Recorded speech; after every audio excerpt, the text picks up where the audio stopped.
Alors, comme vous savez, la conférence qui se déroulera dans la présente salle s'intitule « La transmission et la réception des documents technologiques ». Notre conférencier, Maître Patrick Gingras, est titulaire d'un baccalauréat en droit civil de l'Université de Sherbrooke, d'une maîtrise en droit axe des technologies de l'information de l'Université de Montréal, d'une maîtrise en administration des affaires, un MBA, concentration affaires électroniques de l'Université Laval, et d'un certificat en cyberenquête de l'École polytechnique de Montréal. Alors, je suis intimidé. Membre du barreau du Québec depuis 1999 et agent de marque de commerce depuis 2001, il travaille depuis 2000 au ministère de la Justice du Québec, où il exerce principalement en droit des technologies de l'information et de la propriété intellectuelle. Maître Gingras participe aussi au sein de la délégation canadienne aux travaux de la conférence de l'AE de droit international privé, de la Commission des Nations unies pour le droit commercial international. Il occupe également, dans le cadre d'un détachement du ministère de la Justice, un poste d'expert en droit des technologies de l'information auprès de la conférence de l'AE de droit international privé, de même qu'auprès du module technologique de la Sûreté du Québec. Maître Gingras enseigne auprès des diverses institutions universitaires et est régulièrement appelé à agir comme conférencier auprès des juges, avocats, regroupements professionnels et organismes gouvernementaux. Il est l'auteur de nombreuses publications portant sur le droit des technologies de l'information, dont l'ouvrage « Actes illicites sur Internet » qui est « Comment poursuivre » chez les éditions Yvon Blais, et co-responsable du bulletin Technologie de l'information en bref, publié 3 fois par année, encore une fois chez Yvon Blais. C'était un résumé de Maître Patrick Gingras. Je vous rappelle que durant les pauses, on vous invite à aller voir nos chers commanditaires et exposants. C'est grâce à eux qu'on peut vous offrir depuis des années cette conférence qui est très réussie. Je pense que vous pouvez le dire déjà après quelques présentations. N'oubliez pas le passeport kiosque qui se trouve dans votre sac du participant. Depuis, il est important de remplir le sondage à la fin pour justement améliorer encore d'année en année notre conférence. Alors, s'il vous plaît, faites-le.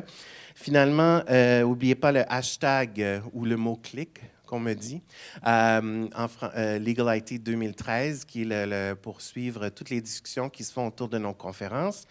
Et voilà, je pense qu'avoir fini ma publicité. Alors, Maître Patrick Gingras. Voilà, merci. Merci. Merci beaucoup. Ça me fait extrêmement plaisir d'être ici aujourd'hui avec vous pour traiter d'un sujet qui peut être quelque peu aride, transmission des documents technologiques. D'entrée de jeu, je dois vous dire que je m'excuse d'être votre rempart entre le dîner. Donc, on va essayer de rendre le tout agréable par rapport à ça. Autre chose aussi, j'ai été abandonné ce matin pour ceux qui ont vu sur le petit descriptif. Mon collègue Derico devait être avec moi. Malheureusement, Jean-François est pris dans un procès qui s'est échelonné ici à Montréal. Donc, malheureusement, je suis le seul qui vous transmettra nos propos par rapport aux documents technologiques. Autre chose aussi, je n'ai pas mon ordinateur avec moi, donc j'avais quelques notes que j'ai mises sur papier. Donc, technologie oblige, je vais me référer aux documents papier dans certains cas pour certains propos, donc ça se peut que je bouge beaucoup par rapport à ça. Je suis le seul et unique responsable des propos que je vais dire. C'est une obligation de mon employeur, donc tout ce que je vais dire ne peut être tenu que contre moi et non pas mon employeur par rapport à ça. Le topo que je vais faire avec vous ce matin, c'est quelque peu avant les fêtes. Jean-François et moi, on s'est assis, puis on voyait, à la lumière de la jurisprudence, qu'il y a 2 grands constats qu'on peut voir par rapport à celle-ci, eu égard à la loi sur le cadre juridique. Depuis 2001, entrée en vigueur de la loi, on a peut-être eu 75 à 100 décisions qui ont été de la loi. On est capable de catégoriser ces décisions-là en 2 grandes catégories. D'une part, on a celle sur la preuve. Admission d'un courriel, document électronique déposé, l'intégrité. On a peut-être une vingtaine de décisions par rapport à ça. Puis il y a déjà eu beaucoup d'écrits là-dessus. Vincent Gautret, Pierre Trudel ont écrit là-dessus. Il y a aussi une autre catégorie de décisions qui ont été rendues. Puis on en compte peut-être une vingtaine là-dessus, qui porte spécifiquement sur les articles 27, 28 de la loi 31, qui visent spécifiquement la transmission des documents technologiques. Donc, on a vu que le bon nombre de ces décisions-là, généralement, les tribunaux vont citer 2 ou 3 articles de loi sur le Code juridique et vont dire, ben voici, pour moi, telle situation correspond à ces critères-là, ou oui, c'est une présomption qui s'applique, ou oui, c'est une transmission qui a été faite par rapport à ça. Sans, malheureusement, détailler ou venir dire, ben voici, une adresse active, qu'est-ce que c'est? Un emplacement, qu'est-ce que c'est? Ces 2 choses-là, c'est des notions qu'on retrouve dans la loi. Et généralement, si vous voulez faire appliquer la présomption de transmission ou de réception d'un document, ou si, à la base même, vous voulez transmettre une mise en demeure par courriel ou un document par courriel, on va demander est-ce que c'est un emplacement où la personne veut recevoir un document, est-ce que c'est une adresse active, est-ce que c'est le médium qui le permet. Donc, ces topos-là, on a décidé de s'asseoir et de creuser ce volet-là et de là, de faire notre constat pour voici quelles sont les exigences eu égard à la transmission des documents technologiques. Donc, grosso modo, je vais m'attarder aux 5-6 premiers articles de la loi, les articles 27 à 32, 33, les articles que je ne traiterai pas. Puis si vous allez voir cette section-là de la loi qui comporte 11 articles, qui est dans la section 2 des documents, dans le chapitre 4, si je ne me trompe, sur l'intégrité du document, on a un article 33 qui parle des exemplaires. Si la loi vous dit que vous devez transmettre 4 exemplaires d'un même document, la loi sur le Code juridique, l'article 33 nous dit un seul document techno satisfait à ça. Je ne parlerai pas de ça. Même chose sur la confidentialité. Si vous envoyez un document par courriel ou par moyen technologique, vous devez prendre des mécanismes afin d'assurer l'intégrité, la confidentialité du document. L'article 34, je ne parlerai pas de ça ici ce matin. Mes collègues Héloïse Gratton, Nicolas Vermeer sont beaucoup écrits sur le sujet par rapport à ça. Je ne parlerai pas non plus, puis je vous dis tous de ce que je ne vais pas parler pour ultérieurement parler des choses de la transmission. Je ne parlerai pas non plus des responsabilités des intermédiaires. 35-36 de la loi. Vous savez qu'on vient dire que Vidéotron ou Bell, un fournisseur d'accès, si on envoie un document technologique par l'entremise de ceux-ci, ne sont pas responsables de l'envoi du document, à moins, par exemple, qu'ils conservent le document plus longtemps, qu'ils le modifient. Donc ça, je ne traiterai pas de ça, mais tout le monde, il y a un parallèle à faire avec ça. C'est Poste Canada. Vous savez, la loi Société canadienne des postes, 40.1, cet article-là dit que Poste Canada a une certaine responsabilité lorsqu'il transmet en notre nom des documents. Pourquoi il y a une responsabilité? Parce que c'est son réseau à lui. Vous savez, les boîtes postales, les facteurs sont tous des gens qui sont responsables sous la responsabilité de Poste Canada. Et dès lors, ils ont une obligation de remettre le bien à la personne, le destinataire de l'enveloppe. En technologie, c'est différent. Dès lors que votre courriel, si vous avez une adresse chez Vidéotron, une adresse chez Bell, dès lors que vous faites send, puis le courriel sort de l'environnement Vidéotron, l'environnement de Bell, ceux-ci n'ont aucune responsabilité par rapport à ça. On ne sait pas par où il va circuler, par où il va passer. Dès lors, ils ne peuvent pas être responsables de ça. Je fais le parallèle avec une décision de la Cour fédérale où en matière d'immigration, une personne décide d'envoyer des documents, un agent d'Immigration Canada décide d'envoyer des documents à une personne qui faisait une demande d'immigration. La personne du fédéral savait que le système était défaillant, mais à tout le moins décide de procéder à l'envoi des documents par courriel. La personne à l'autre bout dit « Moi, je n'ai jamais reçu ces documents-là. Je n'ai pas été en mesure d'y répondre, de les compléter dans le délai prescrit. » Donc, le juge va me dire, regardez, vous avez pris l'initiative d'envoyer des documents par courriel, vous, gouvernement fédéral, compte tenu que vous saviez qu'il y avait une défaillance, vous devez assumer le risque. Donc, dès lors, on a permis à la personne d'obtenir de nouveaux documents et de faire l'envoi. Ce parallèle-là que je fais, c'est qu'on va le voir aussi tantôt, c'est que majoritairement, on va voir que les tribunaux, dans le cas où il y a des échanges technologiques, des moyens qui sont utilisés pour envoyer des courriels, des choses comme ça, ils vont dire que dès lors que les conséquences sont importantes pour la personne qui reçoit le document, dans certains cas, on va demander des preuves directes s'il y a contestation de la réception. C'est un principe important que je vais revoir tantôt. On va voir aussi en matière de déontologie que c'est appliqué une fois, mais à tout le moins, un principe important, dès lors qu'il y a des conséquences importantes qui vont être pour la personne qui reçoit, celle-ci pourra demander, si elle n'a jamais reçu ce document-là, une preuve directe de la réception ou de l'envoi. Donc, les propos que je vous dis, c'est un article que j'ai fait avec Jean-François qui va être disponible sur le site des conférences des juristes de l'État d'ici quelques semaines.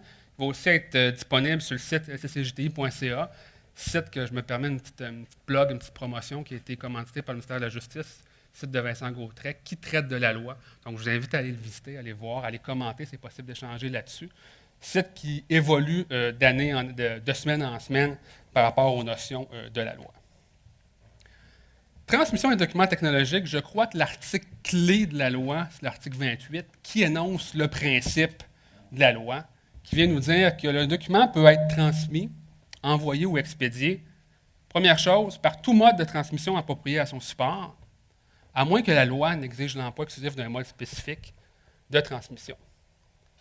Si la loi m'exige d'envoyer un document sur support papier, on exige le support papier, nécessairement, je ne pourrais pas utiliser un courriel pour envoyer le document. Moi, je fais une différence entre le document techno. Est-ce que vous m'entendez bien? Je pense que ça bouge. Document techno versus document qui n'est pas techno, document papier. Donc, dès lors que je vais avoir une exigence de papier, je ne pourrais pas utiliser un moyen techno, un courriel, pour envoyer le document. Des exemples de ça, la loi sur la protection du consommateur exige un contrat sur support papier. Autre chose aussi, à moins que la loi exige un mode de transmission spécifique. Il y a un règlement de l'AMF, l'Autorité des marchés financiers, qui exige que pour transmettre des données, on doit utiliser un serveur, un système informatique précis. Donc, dès lors, j'ai une obligation de communiquer via ce système-là. Donc, c'est deux embûches qu'on peut avoir, eu égard au principe de neutralité technologique ou d'équivalence fonctionnelle par rapport à la transmission. Dès lors que je vais avoir un support qui va être précisé, ou à tout le moins un mode de transmission qui va être précisé, je devrais me lier à ce support-là et utiliser celui-ci. À défaut, toute autre situation va me permettre d'utiliser ce que je veux en autant que ça respecte les règles de droit. Petite recherche de base a permis de voir que dans les législations québécoises, il y a plus ou moins 900 dispositions législatives qui nous disent qu'on doit transmettre des documents. Puis quand je dis transmettre, ça peut être envoyer, communiquer, remettre, donner. Donc, c'est tous des termes qui, au bout de la ligne, veulent sensiblement dire la même chose, c'est-à-dire que je dois communiquer l'information. Et il faut voir aussi qu'on a le fameux article 74 de la loi sur le cadre juridique qui vient nous dire que ce n'est pas parce que dans une loi, c'est spécifiquement écrit qu'on doit envoyer par télécopieur, par messager, que je ne peux pas utiliser tout autre moyen pour communiquer. Donc, par défaut, si je vois que dans la loi, on me dit que tu dois envoyer par courrier postal ou par messagerie un document, bien, je pourrais l'envoyer dans un mode techno. Au bout de la ligne, je suis capable de répondre aux exigences qu'on me demande par rapport à ça. Donc, principe est important, à moins d'un support exclusif ou à moins d'une technologie exclusive, je vais pouvoir utiliser tout mode pour communiquer un document, tout mode qui va être approprié à son support. Exemple de ça, une décision de 2005 de la Commission des institutions professionnelles, où on voulait soumettre une plainte par courrier électronique et la personne s'objectait en disant non, on ne peut pas recevoir de plainte par courrier électronique. La commission va nous dire oui. L'exigence de la plainte, on dit, elle doit être portée, sa plainte par écrit, d'envoyer un courriel. Et effectivement, la commission a dit oui, une plainte qui est soumise par écrite, vu qu'on n'a pas précisé le moyen, la façon dont la plainte doit être déposée, doit être communiquée à l'organisme, plainte déposée par écrite est applicable et recevable. Même chose, on a réitéré le principe en 2011. Encore là, la commission ne peut pas d'office décider que l'envoi de démission par courriel doit être prohibé. Pourquoi? Parce qu'on demande généralement, une démission doit être par écrit, doit être envoyée. Donc, deux cas de situation où que la neutralité juridique ont permis de dire, ben oui, dès qu'on demande un écrit, on n'a pas précisé de moyen pour envoyer, on a juste dit que ça doit être par écrit. Je l'ai envoyé par courriel, et automatiquement, on a accepté ces deux façons de faire-là pour, dans le premier cas, déposer une plainte, dans le deuxième cas, pour envoyer une démission. Premier thème que je vais voir avec vous pour les prochaines 45 minutes, deux choses. Un, on va regarder les exigences de transmission technologique. Puis je vais faire un petit topo après le point 2. Je veux parler de la signification par les moyens technologiques, puis notamment les cas où il y a eu des autorisations judiciaires, eu égard au courriel, eu égard à Facebook. Premier thème, transmission technologique. 4 points que je veux voir avec vous. A, le mode de transmission, l'adresse du destinataire, la preuve, comment je peux démontrer une preuve comme quoi que j'ai bel et bien envoyé ou que la personne a bel et bien reçu mon document technologique. Et enfin, les fameuses présomptions que la loi nous offre. L'article clé, l'article 28 de la loi, on a vu le premier paragraphe qui énonce le principe que je peux envoyer tout document par tout moyen de transmission, à moins que j'aie une exigence de support précise ou à tout le moins, à moins que j'aie une exigence de technologie spécifique pour la transmission. Le deuxième paragraphe nous dit que si la loi nous demande l'utilisation des services de la poste ou du courrier, cette exigence peut être satisfaite en faisant appel à la technologie appropriée au support du document. Même chose, si on me demande par poste certifié ou poste recommandé, ça va être satisfait au moyen d'accusé de réception signé par le destinataire. Patrick Cormier nous a parlé de la signature ce matin, donc c'est un cas où, effectivement, je pourrais avoir besoin d'une signature pour démontrer qu'effectivement, il y a une accusé de réception. Le topo qu'on fait jusqu'à maintenant au Québec, c'est qu'on a eu des décisions judiciaires sur la signature. On a eu, pour le constat d'infraction à Montréal, on a eu Bolduc. On a eu une récente, Doucel contre Desjardins Assurance Vie, ou que jusqu'à maintenant, le constat qu'on peut faire, c'est qu'on va accepter la signature telle qu'elle est, que ce soit une reproduction automatisée d'une signature, que ce soit un nom imprimé. Il n'y a pas eu de contestation actuellement qu'un tribunal est venu dire non, pour moi, je rejette, ce n'est pas une signature. Donc, on peut comprendre qu'il y a une certaine latitude par les tribunaux pour l'acceptation de la signature.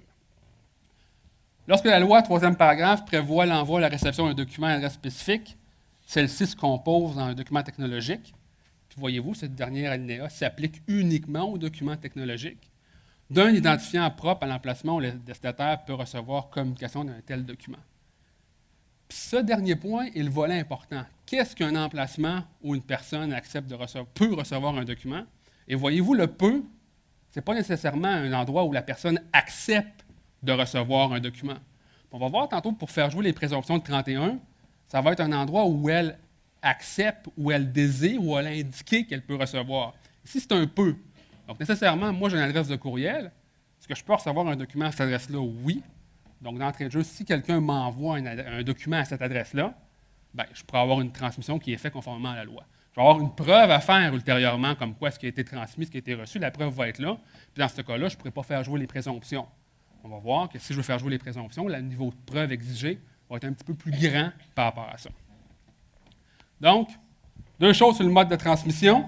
Premièrement, l'acquisition d'un support de technologie. Le fameux article 29 de la loi qui nous dit que c'est bien beau pouvoir envoyer ce qu'on veut, tout document technologique, par tout mode qu'on veut, par tout moyen approprié. Mais néanmoins, je ne peux pas forcer quelqu'un à acquérir une technologie pour obtenir l'information. Par exemple, si je décide d'envoyer un courriel à ma mère n'a pas d'ordinateur, ça n'a comme pas de bon sens. Je dis, ben, va t'acheter un ordinateur pour prendre connaissance du courriel. Ça n'a pas de bon sens. Puis c'est vraiment ce que 29.1 nous dit. On ne peut pas forcer, à moins que la loi ou une convention va le préciser. Dans certains cas, des conventions, on va cocher, oui, tu fais affaire avec quelqu'un, on va cocher, oui, j'accepte de recevoir le document à cet endroit-là. Mais sinon, je ne peux pas forcer une personne. La problématique avec 29.1, c'est que généralement, ça va s'étudier au cas par cas. Il n'y a pas de standard en tant que tel. Puis comme le dit Vincent Gautret, ça ne peut pas être absolu. Il va falloir démontrer, il va falloir être capable de démontrer que la personne, au bout de la ligne, a là l'information. Généralement, ça va s'étudier au cas par cas. On va voir dans certains cas que oui, si par exemple, c'est pour les cas, c'est des relevés de paye, on voudrait arrêter de donner des relevés de paye sur support papier aux employés, mais plutôt les mettre sur support technologique, il va falloir qu'on démontre qu'il y a des efforts qui ont été faits. Par exemple, que l'employeur a mis des ordinateurs dans un local, que l'employeur a fait de la formation pour ses employés. Il va falloir qu'on démontre que ce n'est pas nécessairement tout le monde qui a des ordinateurs à la maison, mais à tout le moins qu'au bureau, j'ai mis ces espaces pour qu'ils puissent faire ça. Donc, il y a une analyse, un certain travail qui va être fait pour être capable de démontrer au bout de la ligne au tribunal que oui, je lui ai envoyé par courriel, mais la personne avait un adresse de courriel, était capable d'accéder à cette information-là. Des cas où on a reconnu que le fait que je ne forçais pas quelqu'un à acquérir un adresse de courriel, les tribunaux ont dit qu'un défendeur qui possède 3 adresses de courriel, on présume que si je lui envoie quelque chose par courriel, il va être capable de le faire, puis il ne peut pas invoquer que nécessairement ça va lui prendre un outil ou un outil technologique spécial pour obtenir l'information. Même chose, si on a communiqué par courriel à l'autre partie, il y a eu des échanges par le passé, du jour au lendemain, on ne peut pas dire non, je ne veux pas que tu m'envoies ça par courriel parce qu'il faut que j'acquière une technologie spécifique. Il y a eu un échange antérieur qui ont été faits, donc la preuve a été faite que oui, vous avez accès à cette information-là. Donc, on ne peut pas jouer à un ou l'autre, on ne peut pas dire du jour au lendemain, non, c'est fini, oui, je le fais. Donc, l'antériorité, les échanges antérieurs permettent de démontrer que oui, il y a accès à cette technologie-là, à cette information-là. Même chose, communiquer à l'occasion avec l'autre partie par courriel électronique démontre que cette personne-là a un courriel électronique, a une technologie. Même chose, la décision que je parlais en matière de relevé bancaire, on va être capable de transmettre les relevés de paye par moyen technologique, car il y a des ordinateurs qu'on a mis en place, il y a de la formation qui a été faite.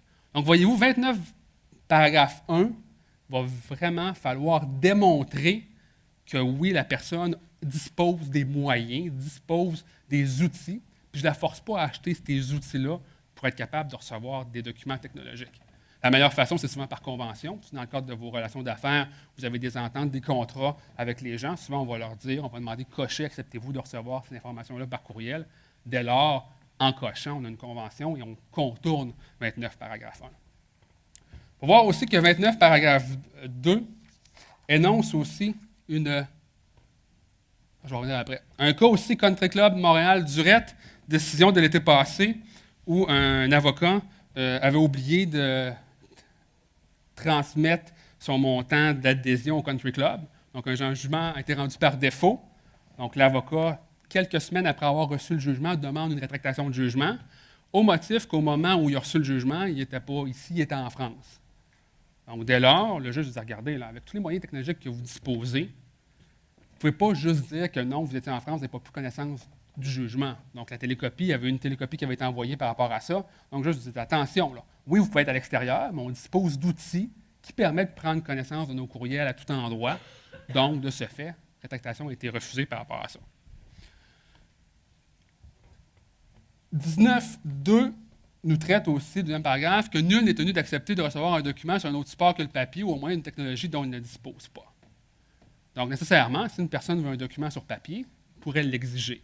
Ou on ne pourra pas le forcer à avoir une technologie par rapport à ça. La décision a été rendue l'automne dernier où un couple de personnes âgées qui n'utilisent pas l'Internet ont décidé d'acheter des billets d'avion pour partir en vacances.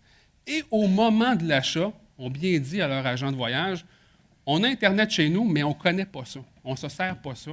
On ne veut rien avoir par courriel. Souvent, les agents vont vous demander, voulez-vous recevoir vos billets par courrier électronique?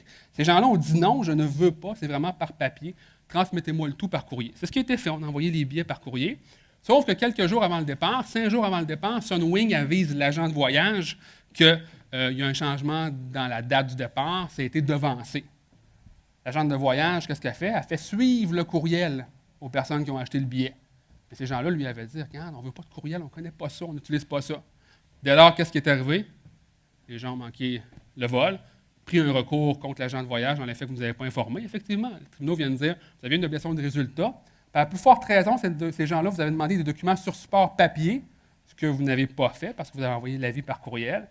Donc, l'agent de voyage a été condamné à rembourser le montant du coût de voyage. Donc, vous voyez, le mode de transmission, on ne peut pas forcer quelqu'un à obtenir une technologie. On peut demander le papier dans certains cas, mais aussi, il va y avoir aussi l'intégrité. C'est l'article 2030 de la loi qui nous dit que, outre l'intégrité du document, il va falloir que le mode de transmission qu'on va utiliser. Oui. Quant à l'article en question, où ça dit dans la mesure où la technologie n'est pas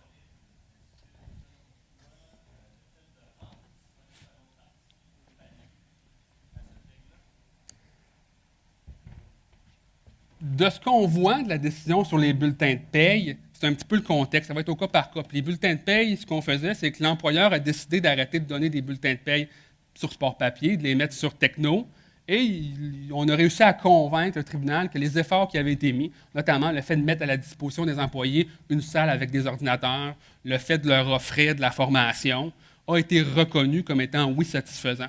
Mais pour le même thème ou pour la même situation, une décision qui a été rendue une semaine auparavant ou une semaine plus tard, je crois, est venue dire le contraire pour les bulletins de paye. Je les ai cités par rapport à ça. Donc, on pourrait dire si on est capable d'offrir, puis si on se base sur les propos de Gautret et de Trudel, effectivement, il va falloir être capable de démontrer qu'on a mis en place des mécanismes, on a mis en place des outils pour permettre à la personne de consulter, de prendre connaissance de ces choses-là. Là, l'avantage qu'on l'avait fait, c'est qu'on l'avait mis sur le lieu de travail. Donc, est-ce que, par exemple, si je dis, prenons ma mère qui n'a pas d'ordinateur à la maison, par exemple, est-ce que le fait de lui dire, oui, ben, il y a un café Internet à 2 coins de rue de chez vous, on vous envoie vos factures par Internet, allez marcher, allez prendre ça, est-ce que c'est justifié? Est-ce que c'est le fait de rendre disponible?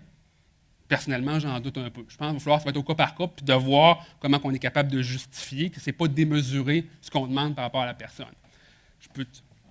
Excuse-moi, mais à la fin, on revient, Dominique, par rapport à ça. Je vois le temps, là, puis je veux juste être capable de finir, mais on revient là-dessus. Intégrité, l'intégrité tant du document que l'intégrité aussi du moyen qui va être utilisé pour transmettre l'information.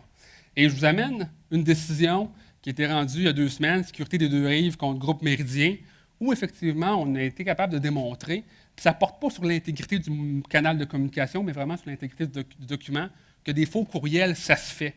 On a 5-6 décisions de jurisprudence qui vont nous dire, effectivement, on a voulu mettre en preuve des courriels. Puis généralement, c'est tellement mal fait, la contrefaçon, que souvent, c'est une police différente, des choses en surligné. Donc, vous allez me dire que la contrefaçon ou les cas de plagiat bien faits, on ne les trouve pas, effectivement, mais les cas qu'on a eu jusqu'à maintenant, c'est des cas vraiment mal faits, ou qu'effectivement, face à ça, le tribunal est venu dire, effectivement, le courriel a été modifié, le courriel n'est pas intègre, donc dès lors, la preuve a été rejetée à cet égard-là.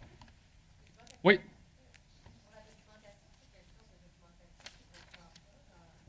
Ben, jusqu'à maintenant, le problème, on n'a pas eu de cas de décision. Qu'est-ce que doit comprendre cette documentation-là en tant que telle? À l'inverse de 17 de la loi sur le transfert, où on précise des éléments clés de ce que doit comprendre une politique de documentation lorsqu'on fait un transfert d'informations. Par rapport à ça, on n'a pas d'éléments clés, où tant la loi que la jurisprudence ne nous a pas énoncé de choses là-dessus. Donc, on a vu le mode de transmission, l'adresse du destinataire. Pour l'adresse du destinataire, je confronte 28 à 31. Vous allez voir, 28, c'est le principe général de la loi qui nous dit qu'on peut envoyer des choses, des documents technologiques par tout mode utilisé, mode disponible, tandis que 21 énonce des présomptions d'application à l'effet que oui, le document va être présumé reçu, présumé transmis. 28, on nous dit une adresse spécifique, c'est un identifiant propre à l'emplacement où le destinataire peut recevoir communication un tel document. Identifiant propre, un emplacement. Qu'est-ce que ça pourrait être? Ben, moi, je n'aurais pas de misère dans certains cas à avoir, peut-être, comme on a vu des décisions en matière de signification, un emplacement Facebook peut en être un. Le ministère du Revenu ont une boîte postale sécurisée qui dit, ben, si vous voulez recevoir vos avis de cotisation, on vous envoie un courriel en disant, tu as des messages dans ta boîte de courriel du ministère du Revenu. Pour moi, c'est un emplacement propre par rapport à ça, où on peut recevoir de l'information. Tandis que vous voyez 31 qui énonce les présomptions, où qu'on va plutôt dire que ça prend une adresse active. Qu'est-ce qu'une adresse active? On va y revenir tantôt. Puis ça prend aussi un emplacement où, non pas il l'accepte, mais où non pas où il peut, mais où il accepte de recevoir. Moi, je fais une différence entre un endroit où je peux recevoir et un endroit où j'accepte de recevoir. Ou que je représente publiquement être un emplacement. On va y revenir par rapport à ça dans le cadre des présomptions. Donc, on a vu le mode de transmission. On peut envoyer ce qu'on veut, à moins qu'il y ait l'usage d'un support ou d'une technologie. On a vu qu'il y a l'intégrité qui s'applique par rapport à ça. On voit aussi que souvent, il va falloir que je fasse la preuve de ma transmission. C'est dans le cas où je vais avoir envoyé un document au sens de 28. Si j'applique les transmissions, les présomptions de 31, ça va être différent. On va voir le niveau de preuve demandé. Mais si j'applique 28, on va demander généralement deux choses. On va demander qu'on prouve qui est la personne, qui est l'expéditeur du courriel. Deuxièmement, il va falloir que je démontre qu'il y a une accusé réception, que la personne a bel et bien reçu le courriel. Des exemples de preuves qu'on a mis lorsqu'on a voulu déposer des courriels à l'effet que est-ce que ce courriel que vous avez reçu a bel et bien été envoyé par Patrick Gingras? Ben, l'aveu. Seulement, on va dire, oui, ben, c'est moi qui l'ai envoyé, c'est mon courriel, je l'ai envoyé et voici. On a eu des cas aussi que via la signature. Je parle de signature, infrastructure avec les publics, ou que j'ai un répertoire, j'ai un système de certificats, ou que je suis capable d'aller vérifier auprès d'un tiers, notarius par exemple, c'est bel et bien Patrick Gingras. On va descendre un peu plus dans le techno. Oups, l'adresse IP.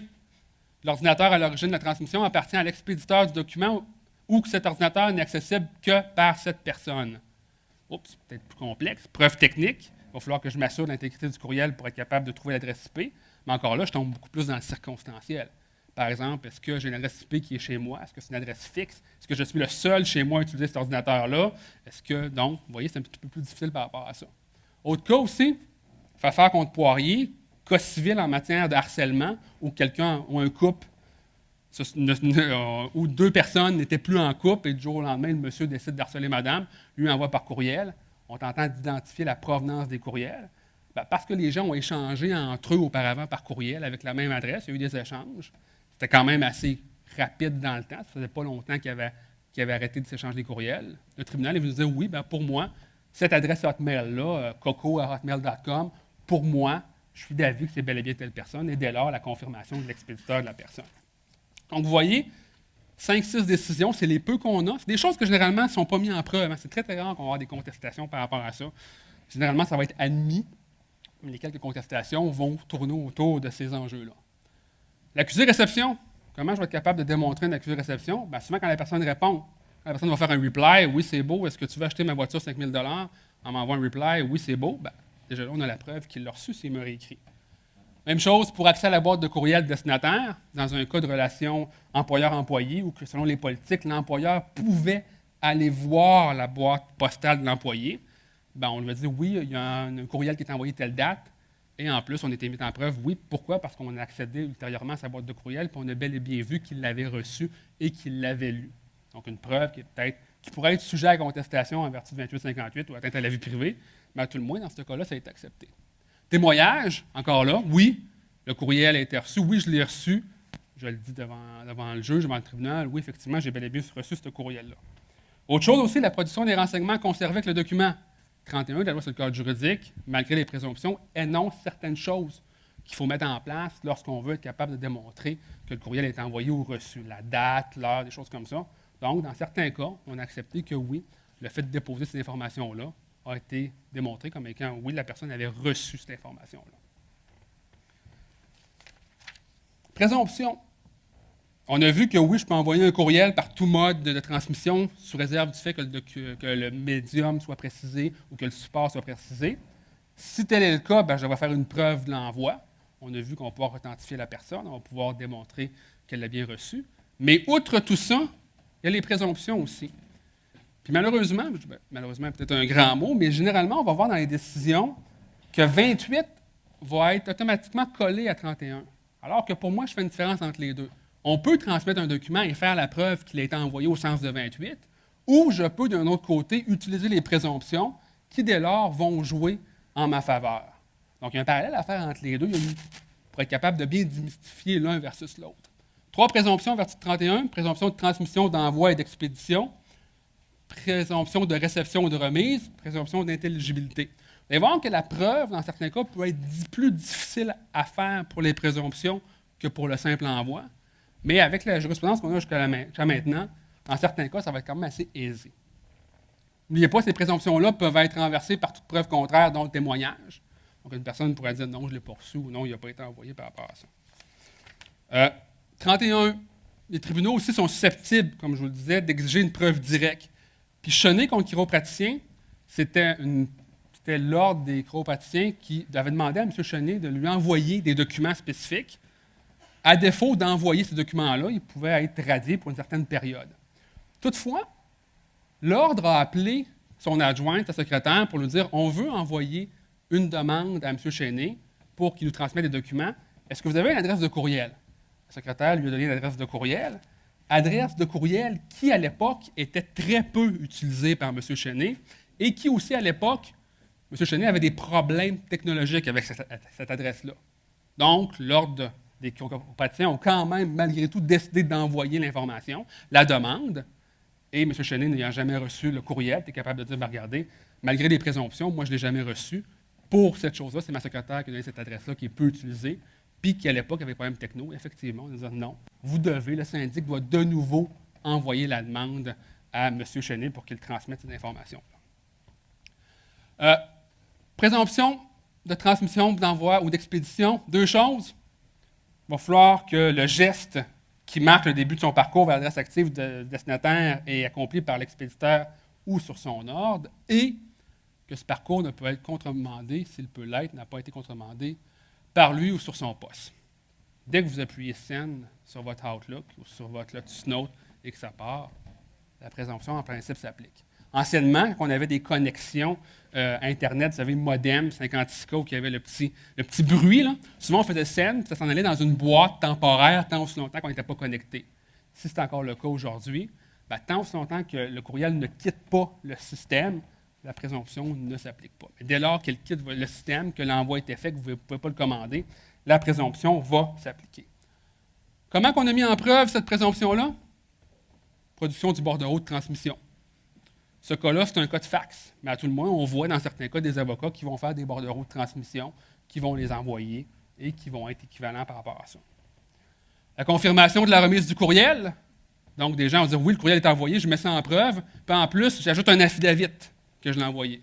Ça est accepté comme étant applicable pour démontrer l'application de la présomption. Production d'une copie papier de la boîte de courriel, la boîte d'envoi, et aussi le fait qu'il n'y a pas eu d'échec de livraison. Parce que dans certains cas, si j'envoie un courriel et l'adresse ne fonctionne pas, ça se peut que je reçois un avis 404 qui dit non, que ça n'a pas été utilisé, que ça n'a pas été appliqué. On a déposé ça en preuve, puis la présomption a été appliquée par rapport à ça. Le fait qu'il n'y a pas eu d'avis d'échec de livraison. Décision fédérale, c'est intéressant, mais ce n'est pas parce que vous n'avez pas d'avis d'échec de livraison que le courriel est quand même bel et bien reçu. Ça arrive des fois, ça dépend du système, comment il a été fait, comment il a été mis en place par rapport à ça. Enfin, l'entête, la date, l'heure, la minute de réception du courriel, reproduit dans un courriel de réponse. Donc, la personne a dit oui, il a répondu, puis en plus, elle a laissé le header par rapport à ça. Donc, on dit, oups, ben oui, il a été envoyé, ça a été fait. Donc, on a accepté cette chose-là comme étant applicable pour démontrer la présomption. Je vois le temps passer, je reviens juste à votre question à la fin par rapport à ça. L'autre présomption de document qui a été reçu ou remis. Personnellement, présomption la plus difficile à appliquer parce que dans certains cas, ça va être dur de le démontrer. Mais à tout le moins, on a certains cas par rapport à ça. 2 situations possibles. Lorsque le courriel ou le document technologique devient accessible à l'adresse que le destinataire indique à quelqu'un être l'emplacement où il accepte de recevoir de lui un document.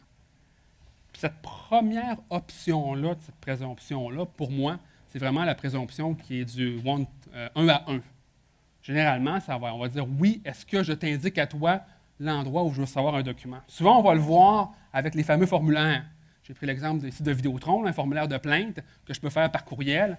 On me demande d'entrer mon nom, prénom, mon courriel est obligatoire, mais mon adresse postale n'est pas obligatoire. Donc, nécessairement, quand je remplis ce formulaire-là, ben, c'est un endroit, pour moi, que j'accepte à Vidéotron être l'emplacement où j'accepte de recevoir une réponse. C'est la même chose qui a été décidée dans une décision de la Commission d'accès à l'information, où une personne a fait une demande d'accès à l'information par courriel et a reçu la réponse par courriel. Mais là, il s'est objecté en disant ben, « je ne voulais pas le recevoir par courriel ».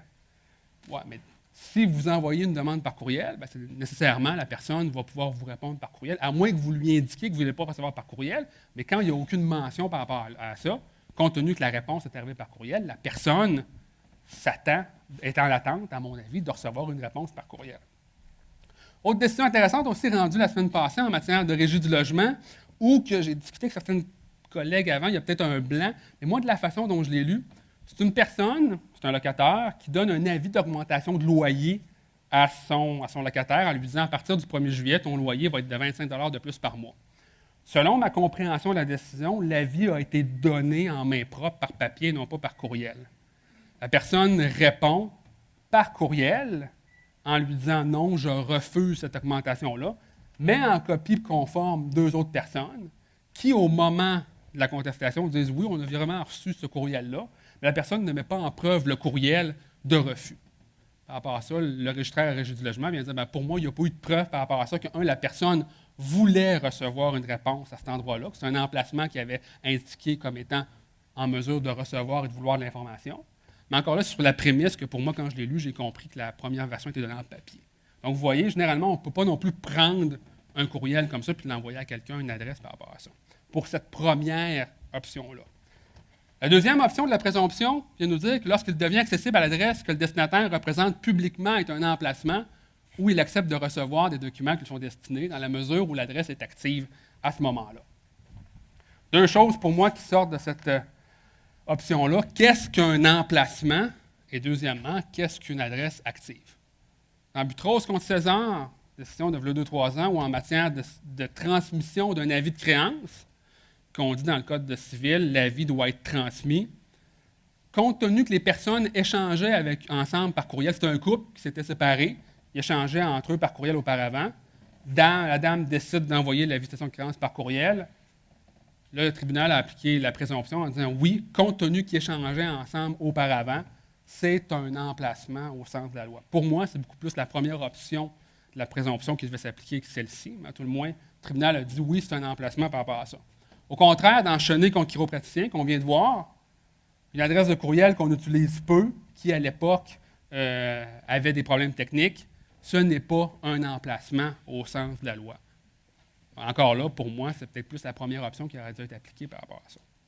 Donc, un emplacement, difficulté peut-être de dire concrètement ce qu'est un emplacement par rapport à ça.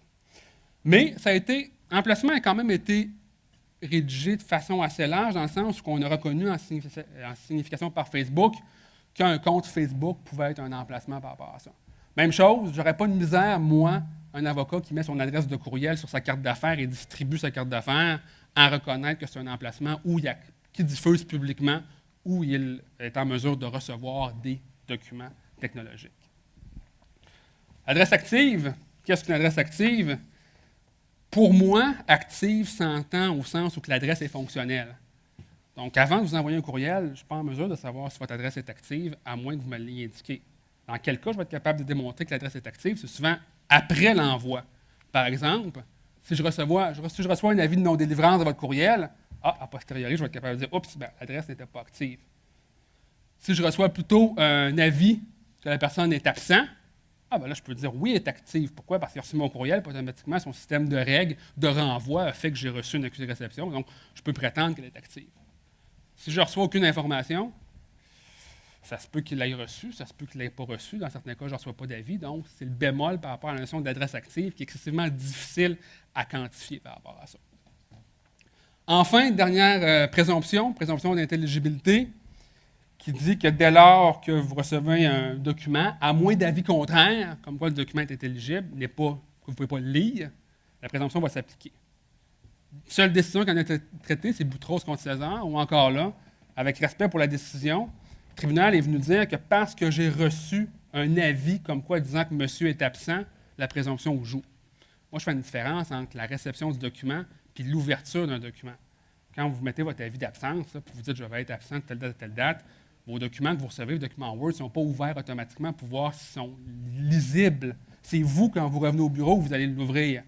Donc, pour moi, j'ai peut-être une difficulté avec Boutros par rapport à ça, où on a dit oui, compte tenu qu'il y a un avis de vacances, la présomption s'applique, le document n'a été jamais ouvert. Donc, je n'aurais pas de misère à voir l'avocat qui revient, peut-être 2 semaines après, qui rouvre son document, oups, ça ne marche pas, il demande, je ne sais pas, le texte ne fonctionne pas, ou il n'y a pas le même système Word, il y a des choses décalées, demander un nouveau document. J'aurais de la misère à voir la personne s'objecter en disant, oui, il est présumé intelligible parce que j'ai reçu un avis d'accusé de réception de toi. Peut-être des bémols à faire par rapport à ça. Ça clôt mon topo transmission des documents techno. J'ai fait un survol rapide, mais c'était juste pour vous démontrer les différences qu'on a entre 28, la règle d'or des transmissions, versus 31, les présomptions. Si vous avez une chose à retenir, je pense, de ce matin par rapport à ce que je vous dis, c'est 2 choses. Oui, je peux appliquer les présomptions, mais oui, je peux appliquer 28 aussi par rapport à ça. Et dès lors, la preuve va être différente. Mais 28 et 31, c'est 2 choses différentes sur les transmissions. Quelques mots en finissant sur la signification sur les moyens technologiques. Il y a peut-être une dizaine de décisions qui ont été rendues depuis les 2-3 dernières années sur la signification par des moyens technologiques. On ne se le cachera pas, ça va être courriel et Facebook. C'est les décisions qu'on a vues. Ces autorisations-là ont toujours été faites en vertu du Code de procédure et c'est toujours les tribunaux qui ont donné ce OK-là pour faire ces façons de faire-là. Et généralement, les tribunaux vont s'appuyer sur les circonstances propres à chaque affaire pour autoriser ces cas-là. Des exemples de ça, en matière de courriel, on a autorisé la notification par courriel parce que c'était le seul moyen dont on dispose la demanderesse pour transmettre l'assignation pour interrogatoire. Donc, on a essayé d'autres choses, mais vu que c'était la seule façon qu'on avait, on l'envoie par courriel.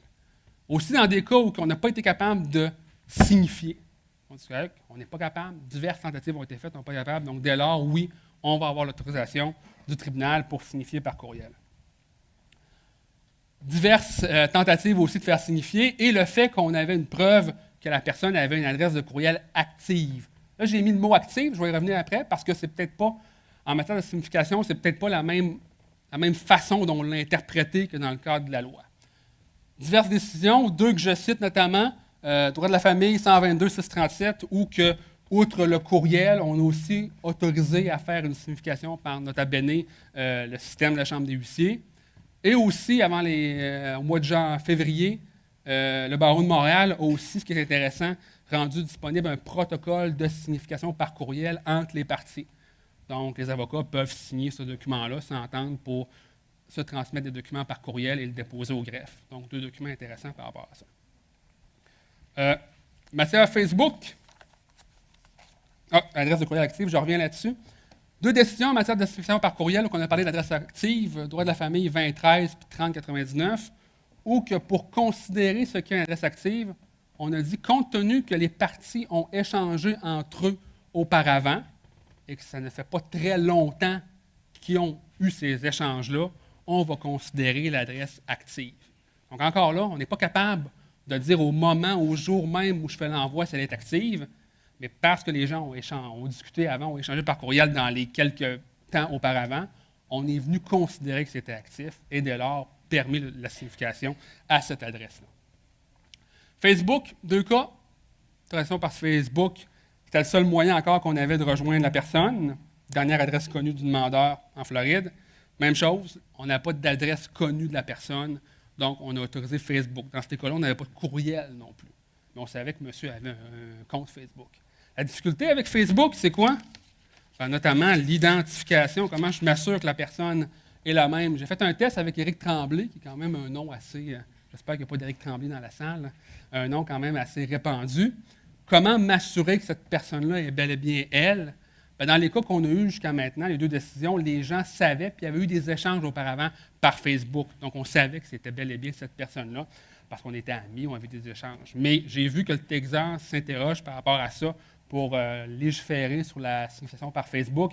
Et une des difficultés qu'ils ont sur lesquelles ils se questionnent, c'est l'authentification des gens par rapport à ça.